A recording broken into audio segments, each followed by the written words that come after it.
প্রত্যেকটা স্বামীর উচিত স্বামী হিসেবে তার স্ত্রীকে এই কথাগুলো জানান।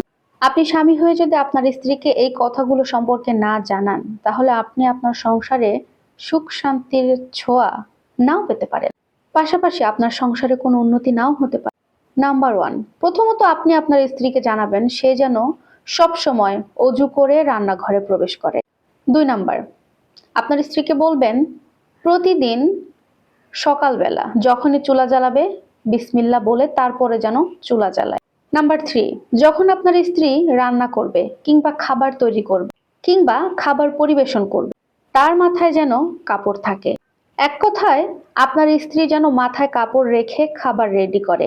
নাম্বার 4, আপনার স্ত্রী যখন খাবার রেডি করবে, রান্না করবে, তখন যেন সে আজে বাজে কথা না বলে রান্না করার পাশাপাশি দরুদ শরীফ পাঠ করবে।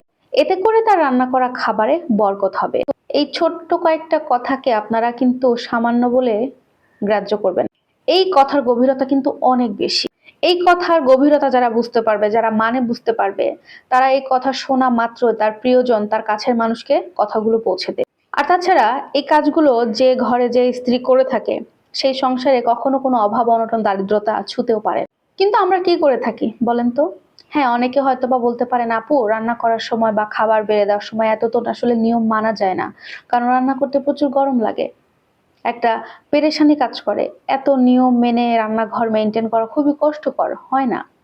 হ্যাঁ ঠিক, রান্না করার সময় এত নিয়ম বা কানুন মেনে চলা যায় না। রান্না করা খুবই কষ্টের ব্যাপার, রান্নায় খুব কষ্ট হয়, অনেক পেরেশানিতে থাকতে হয়। আমরা আসলেই তো এত নিয়ম কানুন মেনে রান্না বান্না বা খাবার পরিবেশন করি না, যেটার কারণে আমাদের সংসারের এই অবস্থা। এত সময় দেয়, এত পরিশ্রম করি, সংসারের কোনো উন্নতি নাই। আমার স্বামী এত পরিশ্রম করছে, উন্নতি চোখে দেখি না। টাকা আসতেছে কিন্তু কোনো উন্নতি করতে পারি না, কি হয় বুঝি না।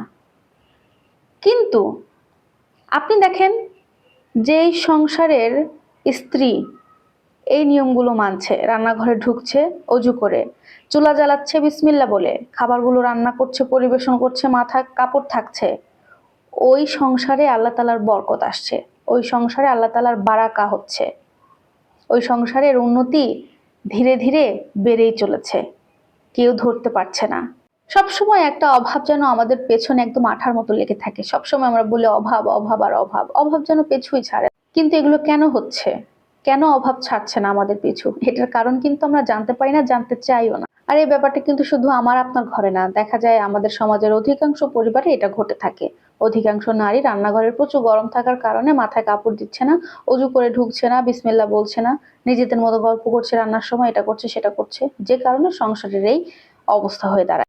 তবে যারা চায় আমাদের সংসারটা উন্নতি হোক বা আমাদের দাম্পত্য জীবন সুখে কাটুক, তারা অবশ্যই এই কথাগুলো জানার পরে চেষ্টা করবে যে এই নিয়মগুলো মেনে চলার, যেন তাদের সংসারে সুখ শান্তি বজায় থাকে, অভাব অনটন দূর হয়ে যায়।